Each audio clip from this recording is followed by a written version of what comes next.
Olá, Paz! Tudo bem? Seja muito bem-vindo, seja muito bem-vinda. Se você não me conhece, eu me chamo Rosalira dos Santos e este é o canal Ame Sua Sensibilidade.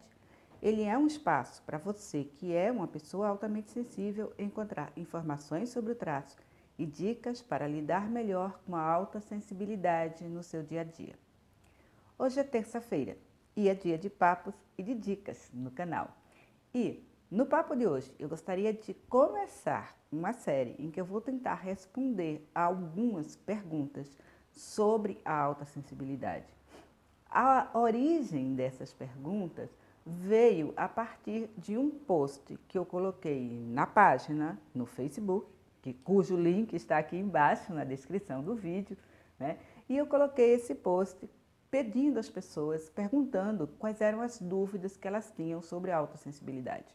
E, embora eu tenha respondido essas perguntas na própria página, eu achei que seria interessante respondê-las aqui também. E por que eu pensei isso?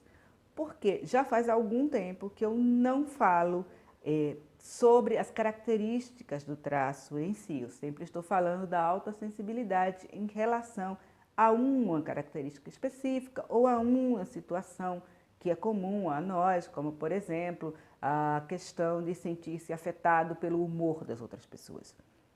Mas, sobre a alta sensibilidade, de uma maneira mais geral, já fazia algum tempo que eu não falava aqui no canal. E achei que estas perguntas seriam uma boa forma de voltar a abordar este tema, ok? Então, vamos lá. A primeira pergunta.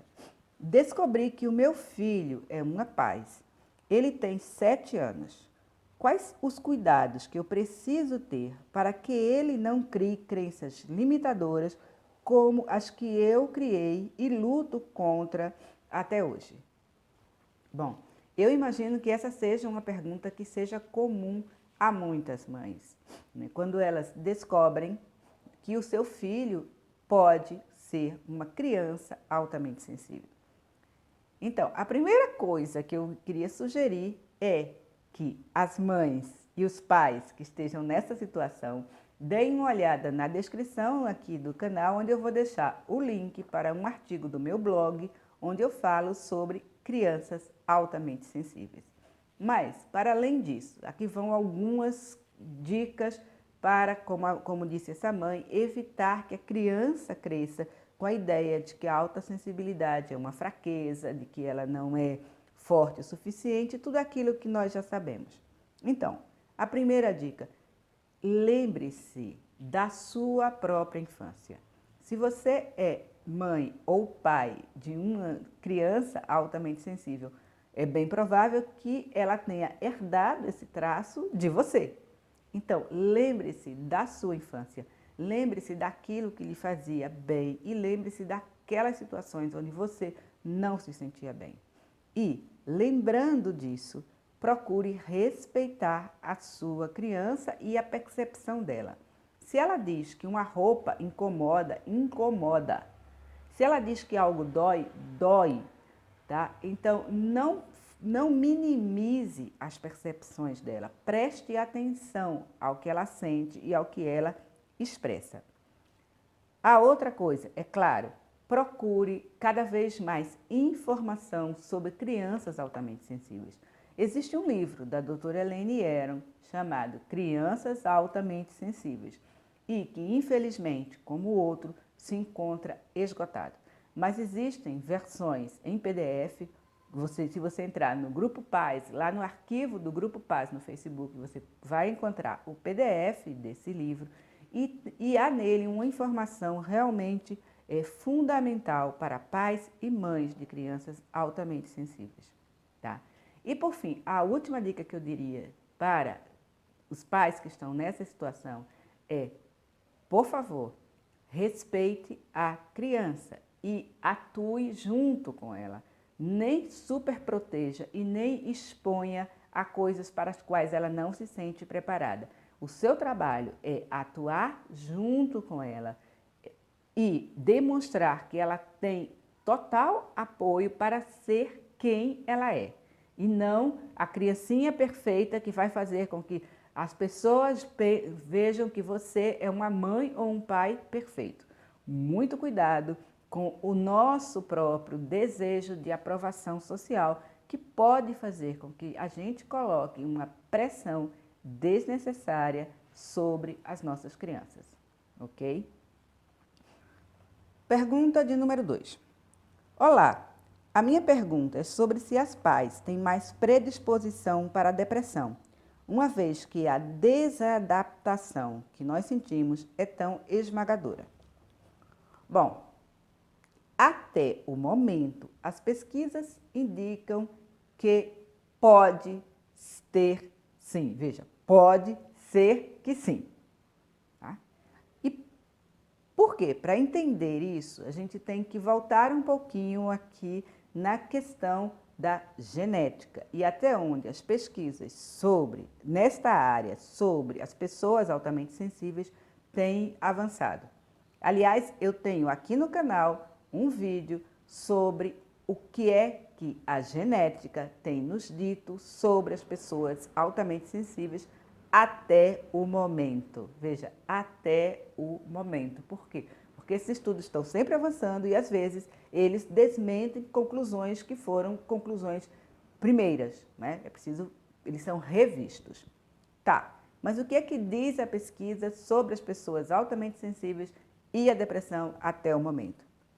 Veja, o que nós sabemos é que as pessoas altamente sensíveis apresentam uma variação genética no gene transportador da serotonina. E o que é a serotonina? A serotonina é a substância química produzida pelo nosso cérebro que atua como um estabilizador do humor. E, devido a esta variação, as pais têm menos serotonina circulando, têm níveis mais baixos de serotonina. Tá? De início, os pesquisadores acharam que esta variação, exatamente por conta dos níveis mais baixos de serotonina que ela causa, seria causadora de depressão. Porém, à medida que os estudos avançaram, se descobriu que essa variante genética não causa necessariamente nem depressão, nem nenhum distúrbio de humor. O que ela traz é uma maior receptividade ao meio ambiente. Ela nos torna mais sensíveis ao meio ambiente e mais aptos a aprender as lições que o ambiente nos traz. Isto é aquilo que os pesquisadores denominaram suscetibilidade diferencial. E isso é muito característico das pais. E nós também temos aqui um vídeo sobre as pais e o meio ambiente, onde eu falo mais sobre o que é a suscetibilidade diferencial e como isso nos afeta. Mas, em resumo, a suscetibilidade nos faz realmente mais e mais e mais sensíveis ao nosso entorno. Então, agora, imagina a combinação: criança altamente sensível, suscetibilidade diferencial e um meio ambiente que é repressor, que é negativo, onde a criança não recebe nenhum estímulo, nenhum reforço positivo, onde ela é sempre cobrada, onde ela sempre sente que não conseguiu alcançar um patamar qualquer que os pais ou os responsáveis estão exigindo dela. Nestes casos, nestes ambientes, uma criança paz tende a, no futuro, sim, desenvolver mais fortemente um transtorno de depressão, ansiedade, etc. Porém, a recíproca também é verdadeira. Se uma criança paz cresce num ambiente que é estimulante, acolhedor, respeitador de quem ela tende a se desenvolver bem mais rápido do que uma criança que não seja altamente sensível.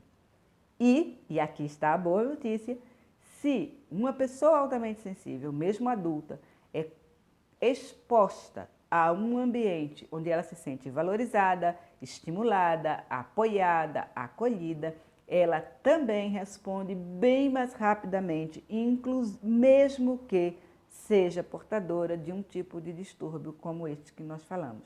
A nossa suscetibilidade diferencial é, como eu brinco, uma faca de dois legumes. Ela serve tanto para nos tornar muito vulneráveis quando estamos em um ambiente que é ruim para nós, como ela também serve para nos tornar muito responsivos quando nós estamos num ambiente que nos estimula.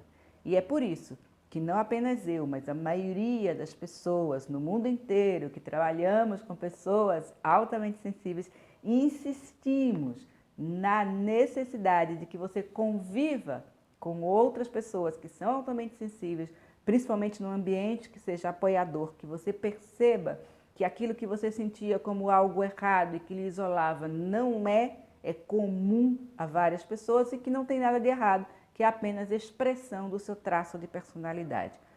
Em ambientes como este, a nossa suscetibilidade diferencial faz com que rapidamente a gente, inclusive, resolva sentimentos que ficaram do passado, etc, etc, etc e tal, ok?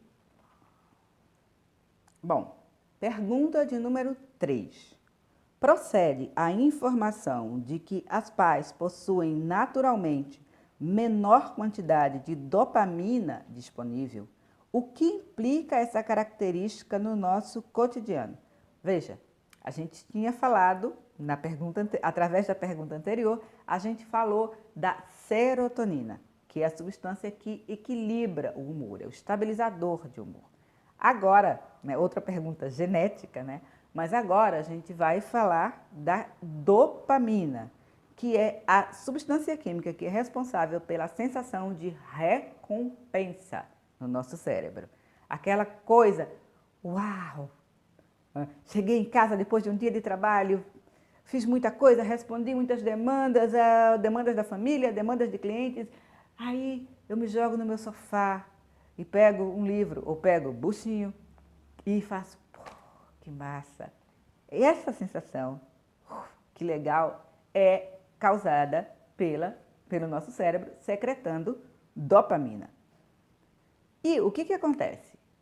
De novo, as pessoas altamente sensíveis tendem a apresentar uma variante genética que tem a ver com os nossos receptores de dopamina. Nossos receptores de dopamina são mais sensíveis. A gente precisa de menos dopamina para ter a mesma sensação de que legal, tá? Então, essa sensação de que legal, tô de boa, para nós, ela necessita de menos estímulos externos. Com menos estímulos externos, eu vou produzir dopamina, mas como os meus receptores são muito sensíveis, eu vou ficar de boa.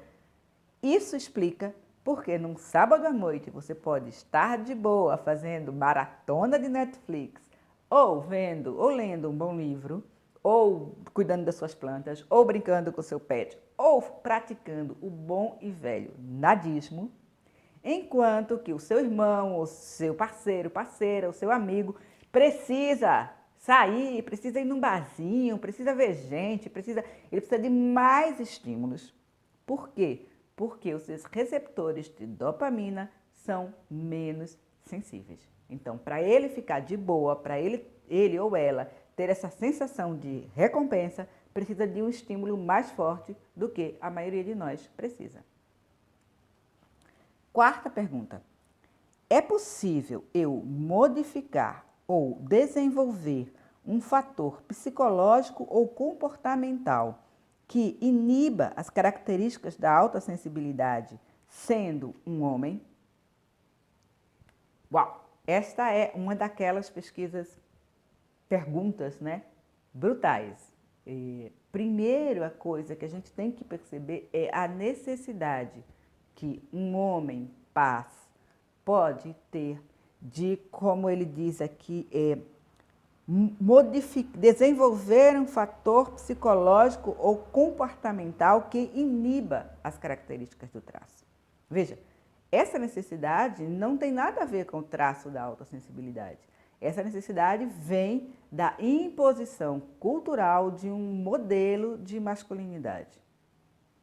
Nós, infelizmente, perdemos recentemente um homem maravilhoso, um homem paz maravilhoso e um grande pesquisador sobre masculinidade e alta sensibilidade, que era o Dr. Ted Zeff. O Dr. Ted Zeff fez uma ampla pesquisa sobre o assunto e ele tem um livro maravilhoso no qual ele traduz essa pesquisa, que infelizmente não temos disponível em português, chama-se The Sensitive Strong Boy, ou seja, o sensível forte, o garoto sensível e forte. Tá? Então, o Dr. Ted Zeff, na sua pesquisa, encontrou alguns achados que são muito, mas muito interessantes para a gente pensar essa questão. Primeiro, né, ele encontrou que em alguns países, como a Tailândia e na Índia, os garotos altamente sensíveis se sentiam valorizados, tinham muita autoconfiança, tinham muitos amigos, porque as características que eles tendiam a exibir eram características que eram valorizadas naquelas culturas. Enquanto que nos Estados Unidos e em outros países do Ocidente acontecia o contrário. Os garotos altamente sensíveis tendiam a se sentir isolados, tendiam a se sentir de alguma maneira errados e a terem poucos amigos, a não ser que tivessem um grande apoio dos próprios pais. Tá? Então a gente volta aqui, de certa maneira, aquilo que eu falei na questão anterior, da suscetibilidade diferencial e da importância de que a criança, pai, seja aceita como ela é e seja estimulada pelos adultos. Então, mesmo vivendo numa cultura que tendia a associar os seus traços como sendo não masculinos, quando os garotos tinham pais que eram apoiadores, eles também desenvolviam autoconfiança e tranquilidade em ser quem eles eram, apesar dos seus traços, do seu traço. E, por fim, isto eu estou trazendo porque uma outra confusão que existe no senso comum é a ideia de que se um homem é altamente sensível, ele necessariamente é também um homossexual. Trago isso porque na amostra de homens entrevistados pelo Dr. Ted Zeff em 6 países, 95% deles se declararam como sendo heterossexuais. Tá? Então, também para desmistificar essa ideia de que se um homem apresenta características como as que são associadas ao traço, ele necessariamente é um homem homossexual, o que não tem nenhuma, mas nenhuma correlação científica até o momento. E, por fim, a última pergunta dessa série. Tá? Ser pais influencia em ter um senso moral e ético mais rigoroso, principalmente consigo mesmo? Ok, essa é uma daquelas boas. Bom, vamos lá, vamos pensar. Primeiro, de certa maneira, sim. Por quê? Porque a maioria das pais tende a ter um vínculo muito forte com a questão dos valores. Elas têm valores que para elas são muito importantes e elas têm uma noção, às vezes, muito estreita do que é certo e do que é errado. E elas tentam viver desta maneira. Esta característica tem, de novo, a tal da faca dos dois legumes. Ela tem dois lados. Ela tem um lado extremamente positivo, que é o seguinte: boa parte das pais é conscienciosa, responsável, cumpridora das suas tarefas, pessoas em quem se pode confiar, aquele tipo que diz que se vai num lugar, vai no lugar, ou se não pode ir no lugar, liga ou entra em contato com a pessoa explicando. Você pode entregar uma tarefa para ela sabendo que ela vai cumprir a tarefa no prazo, da melhor maneira que ela puder, etc, etc, etc e tal. Este é o lado bom. Torna as pais pessoas geralmente muito conscienciosas. Mas tem o outro lado. Torna, por vezes, também pessoas que têm muita dificuldade em aceitar pontos de vista diferentes dos delas, que são muito julgadoras, que tendem a rotular as pessoas e tendem a achar que quem não vive de acordo com os valores delas necessariamente está errado.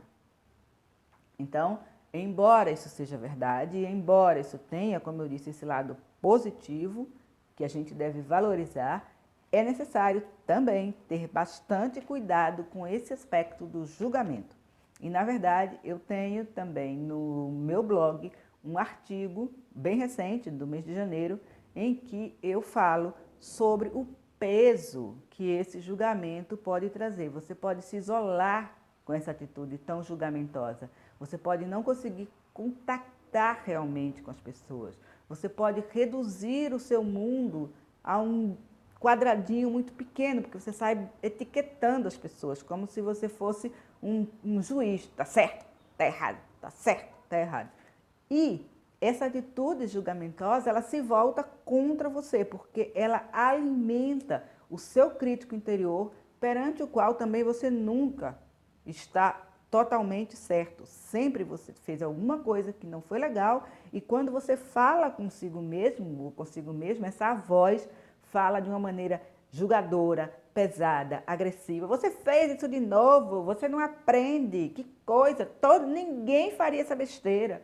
Então, assim, é bem importante que a gente tenha um equilíbrio entre os nossos valores, que são tão legais, etc., mas entender que são nossos, eles servem para nós. Ninguém nos nomeou fiscais do mundo, né? E das outras pessoas. Então, isso é, como eu disse, a tal da faca de dois legumes, que é importante saber manejar para que ela não corte o nosso dedo, ok? Bom, este foi o Papos e Dicas desta semana, né? Essas perguntas vieram da minha página do Facebook, como eu falei. Eu tenho ainda outras perguntas que eu quero voltar, quero fazer uma série respondendo a elas, mas também essa série está aberta. Então, se você tiver alguma dúvida, por favor, deixe ela aí nos comentários, eu vou anotando e ela vai para a nossa série de perguntas e respostas, que, como sempre, eu espero que o conteúdo desse papo tenha sido útil. Também, como sempre, eu peço que, se você gostou, por favor, assine o canal, acione o sininho para receber as notificações, para saber quando houver vídeo novo. E, se você conhece alguma paz que poderia se informar mais sobre o traço a partir desta nossa conversa, por favor, compartilhe esse vídeo e me ajude a difundir informação, e informação de boa qualidade, sobre a autossensibilidade aqui no Brasil. Muito obrigada por ter me assistido. Beijos e bênçãos. E até a próxima. Tchau!